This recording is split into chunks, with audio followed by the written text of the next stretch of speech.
I'm Sushmita, GS, working as an assistant professor in the Department of Civil Engineering, Vidyavadaka College of Engineering. So in the first session, we have seen some of the theory related to the precipitation, and also we have solved one or two problems, and in detail I have explained about the syllabus of this GATE 2023. So coming back to the session 2, so in this session I have selected a the GATE question paper which was appeared in the previous year, that is GATE 2022 set 1 paper I have selected, and what are the questions which is appeared in a GATE 2022 set 1 paper. So we'll just try to solve that problem, whatever the problem or theory so which was appeared in 2022, and in detail while discussing or while solving the problem. So I'll give you some of the theory or the hints what you should remember, so with respect to the the problem which was asked.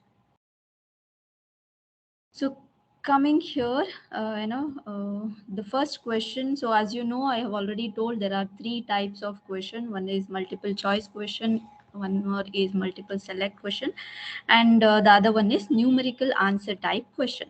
So if you see here, the first question which was appeared in the the GATE 2022. So you can see it's a problem.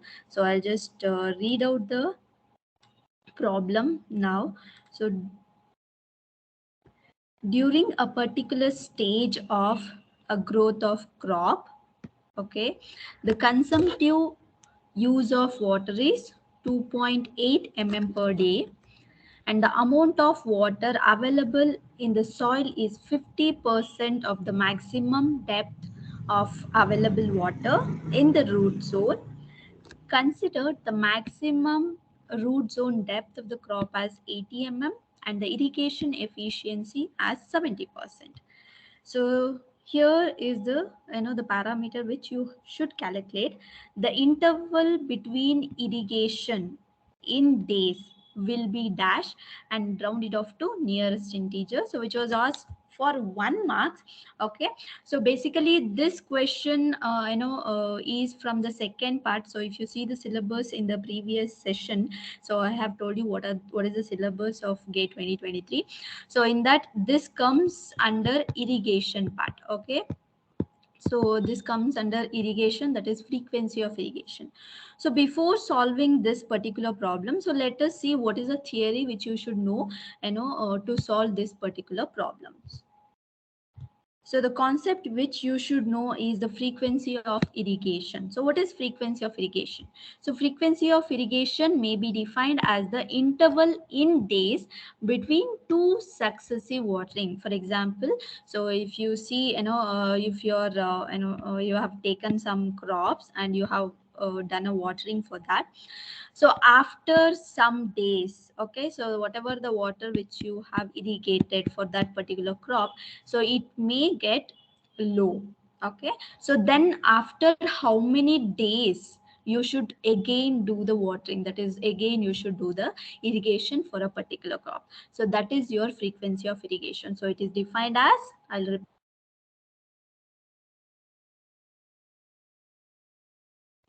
So the first watering, suppose if you have done, so today, the date is 25th 11 and 2022. So this is today you have done watering for the crop.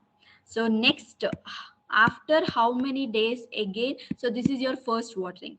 After how many days again you do the second watering? It may be after, 2 days or 3 days. Okay, so it may be 30 11 2022. So how many days between, so this is your first watering and this is your second watering.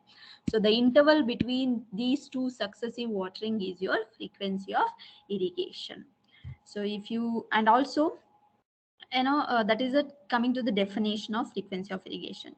So some of the terms which you should remember. So if you go back to the question, so you can see there there was an moisture content, available moisture content. So what is this available moisture content and what is readily available moisture content? So if you see here, available moisture, okay, is the moisture between wilting point and the field capacity. So you know what is wilting point and what is the field capacity. Okay, field capacity is nothing but the maximum quantity of water, so which is present in the soil surface after you do the watering. And wilting point, so wilting point is the point where the plant starts decaying, or so after this point, so the plant starts dying. Okay, so this is the least where there is no water for a plants to again withdraw. Okay, that point is called a wilting point. So the point where the plant starts decaying, or the leaves starts becoming yellow, so that point is called the wilting point. And next one is readily available moisture content. So what is this readily available moisture content? So if you see, the moisture which is easily extracted by the plants and is approximately 75% of the available moisture. So if you see this pictorial or this figure, you know so you can see here, so the y-axis represents your moisture content in the soil and the x-axis represents the time. Okay, and you see this is your field capacity, which represents the maximum quantity of water which is present in the soil surface.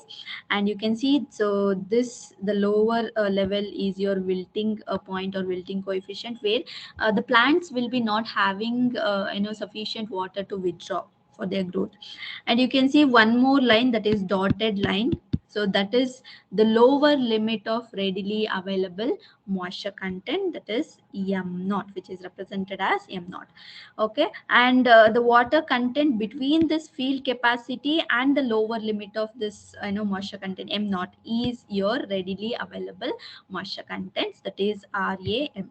Okay, so the moisture between field capacity and m naught, that is lower limit of the moisture field capacity available moisture content. And if you see here, what is this represents, what are these lines? For example, if you see here, first this is your starting point. Okay, so at this may be day one, you consider day one, you have done the watering. So what happens once you do the watering, or the once you irrigate a particular crop, the water content reaches to the field capacity. So after that, what happens, the plant starts withdrawing the water from the soil. And what happens, the water content gradually decreases like this. And once it reaches this lower limit of available moisture content, so you do again the second watering. You should irrigate once it reaches the lower limit, because this is the amount of water where the plant will withdraw for their growth. Okay, you should not wait till it reaches to wilting point. So you should start irrigating once it reaches the lower limit of readily available moisture content. So that is your second watering. Okay, so the interval between these two successive watering is your frequency of irrigation. And this readily available moisture content is approximately 75% of available moisture. So if you consider this is your total moisture content in the soil, okay, in that 75% will be your readily available moisture content, means that is the moisture content where the plants can withdraw the water easily. Okay, so and what are the formulas which you should remember? So before going to the formula, so this is again based on this parameters, we'll classify the water into three types. One is gravitational, capillary, and hygroscopic water. Gravitational water means that is a water which easily flows by the force of gravity. Okay, and the capillary water, so which is present below the gravitational water, where that can also be withdrawn. Both these water can be withdrawn by the plants. But whereas the hygroscopic water means, if you consider this is a soil particle, the water will be present around this soil particle, so where you cannot withdraw, the plants cannot withdraw this particular water. Okay, and you can see this is your saturation level, and this is the field capacity, and again this is your readily available moisture content, and then the wilting point. So as I told, hygroscopic water is not capable, means which cannot be withdrawn by the plants. And capillary water exists, means whatever the space between one particle to another particle. So that water is your capillary water. And here, what is the depth of water stored in the soil surface? So that is the field and to know this, the depth of water stored. So the first one is field capacity. So the field capacity is given by weight of written in a certain volume of soil divided by weight of same volume of dry soil. Okay, so that is nothing but how much volume of water present in the soil to the the weight of the same volume of the soil. And then wilting point. So as I told, wilting point is a point where the plants will not be having a sufficient quantity to withdraw, okay, for its growth, and it starts decaying or it starts dying. So the depth of water stored, that is dw, so which is denoted by dw, is given by, so gamma d into d divided by gamma w, where gamma d represents your unit weight of dry soil, or gamma w denotes unit weight of water.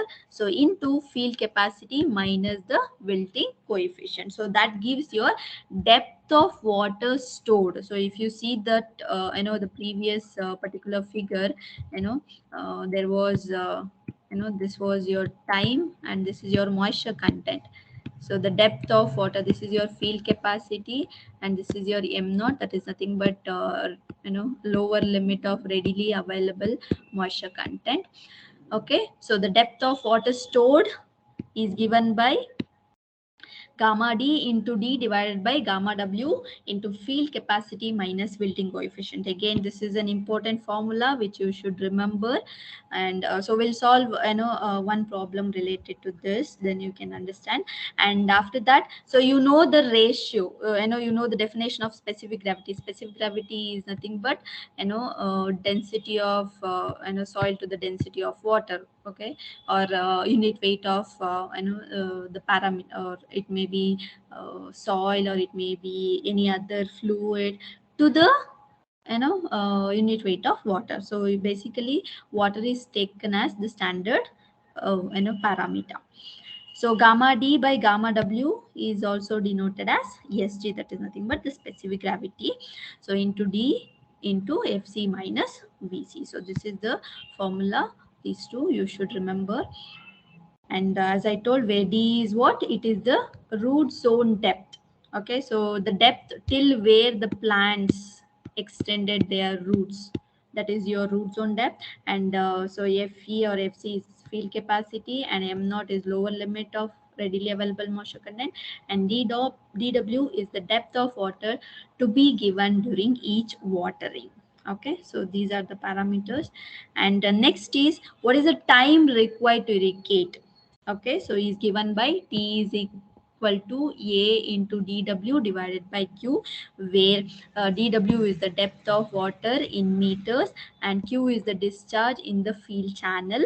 And so A is the area. So where if area is in terms of hectares, then so the time required to irrigate is given by T is equal to dW divided by Q into A into 10 power 4, which will be in terms of seconds. So if you want in terms of hours, then you have to multiply by 2.778. Then it will give the time required to irrigate, for particular crop in hours.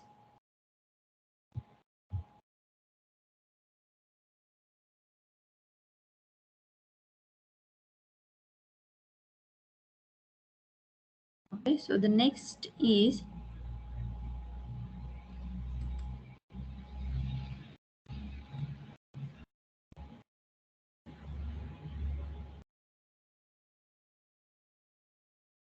so as I told, I know the question which we seen in the previous slide.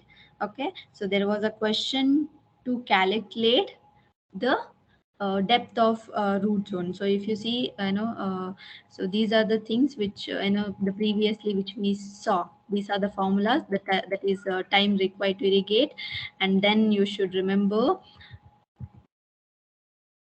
the depth. So the depth of water stored, this you should remember. And again, and what is frequency of irrigation. So these are the things which you should remember. So now coming back to the problem. Okay, so we'll come back to the problem here. So I'll just read out the question once again. During a particular stage of growth of a crop, okay, the consumptive use of water is 2.8 per day. The amount of water available in the soil is 50% of the maximum depth of available water in the root zone, and consider the maximum root zone depth of the crop as 80 So what is this depth now? So this is a small d. Small d is given as 80 okay, and irrigation efficiency is given as 70%. So what you should do, you should calculate the interval between the irrigation, which is nothing but you have to calculate frequency. Okay, interval between the irrigation in terms of days. Okay, so which is nothing but you have to calculate the frequency f. So for that, I know the consumptive use they have given as 2.8 per day. Okay, and then they have also given amount of water available in the soil is 50% of the maximum depth. Okay, so that is given by, so dw is equal to 50% of d. That is what they have given. Okay, so let us see the solution, so which is for 1 mark. So I'll just go back for the solution slide. Okay, these formulas which you should remember.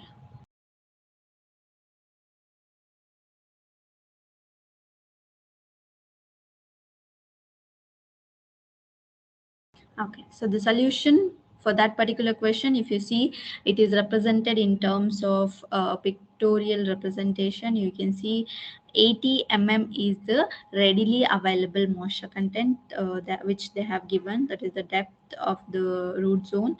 So the given are consumptive use, which is 2.8 per day, and then they have given amount of water available in the soil is 50% of maximum depth of available water in the root zone. Okay, and the root zone depth is given as how much? 80 So this is your 80 the root zone depth, which you can see in the figure also. And irrigation efficiency they have given as 70%. And the interval between irrigation, that is nothing but your frequency, is given by depth of water needed divided by consumptive use. You can see, the maximum root depth is given as 80 that is small d. And what is the amount of water available in the soil? That is nothing but dw. So dw is given as what? 50% of d.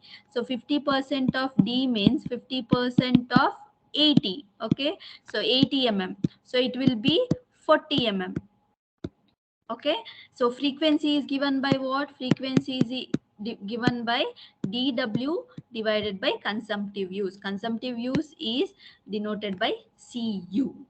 Clear? The formula is frequency is equal to, so dw divided by cu. So dw is how much? It is 50% of d, which is 40 divided by consumptive use is 2.8 per day. So if you see here, this dw is also in and consumptive is also in so no need to convert to any meter or nothing. So you just directly substitute 40 divided by 2.8, so you will get 14.28 days.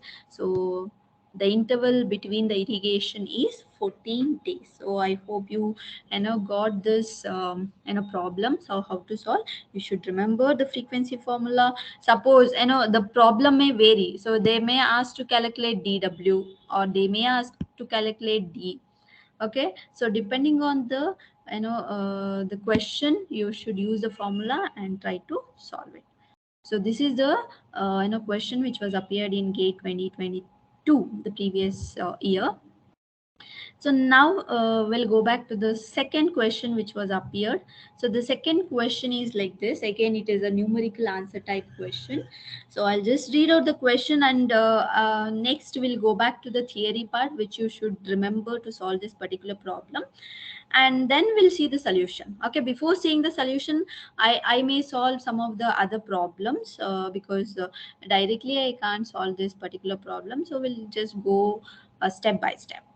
A 2-hour duration storm event, so it is a 2-hour duration storm event with a uniform excess rainfall, which is 3 centimeter, which is occurred on a watershed. So the excess rainfall is 3 centimeter, and the ordinates of a stream flow hydrograph resulting from this event are given in a table. So they have given the ordinates of stream flow hydrograph. That is nothing but we also call it as flood hydrograph, ordinates of storm hydrograph or ordinates of flood hydrograph. And considering the constant base flow, that is 10 meter cube per second, the peak flow ordinates in meter cube per second for 1 hour unit hydrograph for the watershed is. So you should calculate what is the 1 hour unit hydrograph ordinate. Okay, so this is a 2 marks question. Before solving this, let us understand what is this unit hydrograph. Basically, this is a problem on hydrograph. Okay, so the previous question which you saw, that comes in the irrigation part. Okay, so according to your syllabus, and this particular question is from the hydrology part, that is based on the concept of hydrograph. So let us go through some theory behind this question, and then we'll solve this particular problem. So the concept, what you should know is what is hydrograph and what are the different types of hydrographs you have, and how to solve hydrograph, and what is unit hydrograph. So we'll go one by one. So what is hydrograph basically? Okay, and so here, so before understanding hydrograph, you should know, as I have already told you in the first session, that the different components of hydrological cycle, so that is includes your precipitation and transpiration, evapotranspiration, and then runoff, infiltration. So the one concept is runoff, which you should know. I think all those theory part you have studied already, but let us just brief you about that. So total runoff is the a part of precipitation which appears in streams. It consists of surface runoff, interflow, base flow, and channel precipitation. And surface runoff means that is a part of overland flow which reaches to streams. So like whatever the rainfall which falls onto the ground surface, it directly flows and reaches into streams or rivers. And another one is direct runoff. So it consists of surface runoff, interflow, and channel precipitation. But here we are not going to include the base flow. So that is your total runoff, surface runoff, and direct runoff. And here, since channel precipitation is very small and interflow is uncertain, so it is usual to include these two runoffs in a surface runoff. So hence there will be no difference between direct runoff and surface runoff. Okay, so hence what is total runoff is equal to surface runoff plus base flow. So that is a formula again which you should remember. And also base flow occurs in streams, and after a long time, so after the streams get saturated, then you can see the base flow, so compared to your surface runoff. So it is necessary to separate base flow and surface runoff in preparing hydrograph. So that's why when you prepare a hydrograph, so you should the one concept is separating the base flow from the runoff. So coming back to the definition of hydrograph. So hydrograph is nothing but a plot or a graph of runoff or discharge. Okay, the another name for runoff, we call it as discharge also, in stream versus time. So it basically represents runoff versus time. That is your hydrograph. Okay, so hydrograph you can develop for a the more complicated storm or any one event, any single event rainfall. Okay, using I hope you know, I have briefed in the last class, that is how we measure precipitation using a rain gauge. So using that rain gauge data, so you can prepare a hydrograph, so both for isolated or and complex runoff, and the area under the hydrograph gives a total volume of runoff. So and each ordinates gives the discharge at an instant considered. Okay, so basically whatever the graph you will get, so it represents how much volume of runoff has been occurred. Okay, and so each ordinate represents the discharge at a instant. For example, it the time you take it as 0, 2, 4, 6, 8 hours in terms of hours. So each this ordinate represents the discharge at 2 hours. Okay, and also it indicates peak discharge and time base of flood. So the peak discharge also you can calculate from this hydrograph. So basically it is used in the flood estimation. And some of the terms which you should know is rainfall excess. What is effective rainfall? Rainfall excess means the portion of rainfall appearing in stream as a surface runoff. Okay, for example, once if you assume this is your ground surface, so once the precipitation occurs, what happens? Through the infiltration, the soil surface gets saturated, and once it reaches 100% saturation, what happens? So there may be a overflow, that is surface overflow. That is the rainfall excess. Excess rainfall flows as a surface runoff. And then effective rain, so this is a portion of rainfall which appears in the stream as the sum of surface runoff, interflow and channel precipitation. This is total. Okay, so whatever the surface runoff plus interflow plus channel precipitation will be your effective rainfall. So as I told, surface runoff is precipitation minus, so all these losses, basically we'll call these as losses.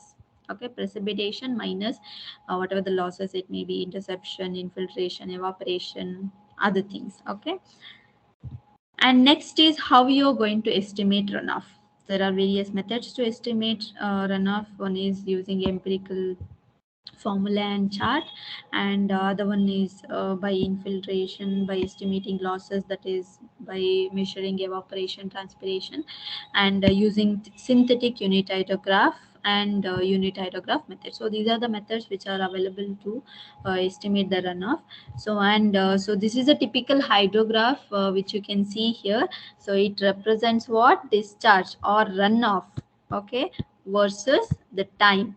Okay, so this TB represents your base time, and you can see how the hydrograph has been obtained. You can see this is your hydrograph and this is your peak discharge, and this part is called the rising limb, and this part is called the recession limb. So here, as time passes, initially the rain the discharge is increasing and it will reach the maximum discharge, and again it will you know uh, get lowered based on the time. Okay, so this is how the typical hydrograph will be look like. So the next is, what are the components of hydrograph? So basically discharge, that is nothing but your the rate of flow or volume per unit time. uh, I, know, I hope you know the definition of discharge already. So it is nothing but the rate of flow, another name, passing a specific location in a river or the other channel. So it is measured, so with respect to time variant at a particular point. And next, the components are rising limb, as I told. So if you see the graph here, the rising limb, I think you can see, and then the recession limb also you can see. I showed in the previous you know uh, figure. So the rising limb is the also known as the concentration curve, the rising limb. So if you see this particular graph, this is your the rising limb part. So the rising limb of hydrograph, also known as what? Concentration curve. which reflects a prolonged increase in discharge from a catchment area, typically in response to rainfall events. So basically, it will show how the runoff has been increased with respect to time. And then the peak discharge. So this is your maximum point or highest point in the hydrograph, represents your peak discharge. And then the recession or falling limb, you can see this is your recession or falling limb. So extends from peak flow and then onwards. Okay, so this represents withdrawal of water from the storage built up in the basin during the earlier phase of hydrograph. So whatever the water which has been stored till the peak discharge, so this recession limb shows the withdrawal of that. That is nothing but lowering the water. And next is lag time. So it is a time interval from the maximum rainfall to the peak discharge. Okay. So from the maximum rainfall to the peak discharge, interval from maximum rainfall to the peak discharge represents your time lag. And time to peak. So the time interval from start of rainfall to the peak discharge, that is from this particular point to this. So this is your time to peak. Okay, so these are the components of hydrograph. And so we have different types of hydrograph, that is storm, flood, annual, direct runoff hydrograph, effective runoff hydrograph, raster hydrograph. So these are the different types of hydrographs. And as I told, if you want to calculate the runoff, so you should separate the base flow. So there are three methods to separate the base flow. So the first one is, so if you see this particular figure here, so you can see this is a typical hydrograph where you can see this is your peak point, and A is the starting point. So how to separate the base flow now here? So in this method, separation of base flow is achieved by joining a straight line, the beginning of surface runoff to a point on the recession limb representing the end. So A represents your start, and B represents your end. So by joining A and B through a straight line, so you are separating the base flow. So this represents your base flow. So this is the first method. And the second method is, so this is the second method. So again, in this method, what you are going to do. So first, to the extend whatever uh, the beginning is there. Okay, the base flow curve existing prior to the commencement of the surface runoff is extended till it intersect the ordinate drawn at the peak. For example, you see this is your peak, so this is the ordinate of the peak. So from the starting point you should join this ordinate till it get intersect. You should extend this point A till it intersects the ordinate of peak flow, and then from this point is joined to a B through a straight line. So where it is represents the end of the runoff. So this is the second method to separate the base flow. So this, whatever the hatched portion represents your base flow A, B, C. And the last method, okay, the last method is, so base flow recession curve after the depletion of flood water is extended backward till it intersect the ordinate at the point of inflection. So this, whatever pi is there, that is your point of inflection. So whatever the end is there, the end point, so from that end point you should extend the line backward so that it meets the ordinate of this, the point of inflection. And then from this particular point you should join point A. So where this is the third method to separate the base flow. So this A, F, and E represents your base flow separation. These are the three base flow separation methods which we have. And the next is S curve hydrograph. So S curve hydrograph is nothing but hydrograph which is generated by continuous effective rainfall occurring at uniform rate for an indefinite period. So what happens if you see this curve, then you can understand. Just a moment.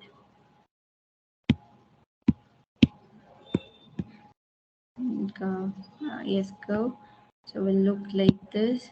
So you will be having a, you know, a series of a graph like this, okay, where the shape of the curve will look like S, okay.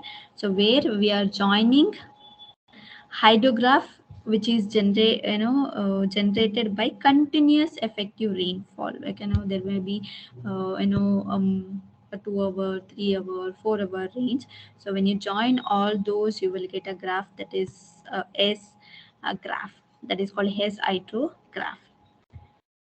And to solve this hydrograph, we have two methods. One is method of superposition and another one is S-curve method. So what you have to do here is, a D hour unit hydrograph will be given. So you ask to find out T hour unit hydrograph. For example, they'll give 2 hour unit hydrograph ordinates they'll give. So you should ask to find what is a 4 hour unit hydrograph. So that is what the question which usually appear, that is solved by curve method and method of superposition. And I have also told that you should know what is unit hydrograph. So what is unit hydrograph, by the way?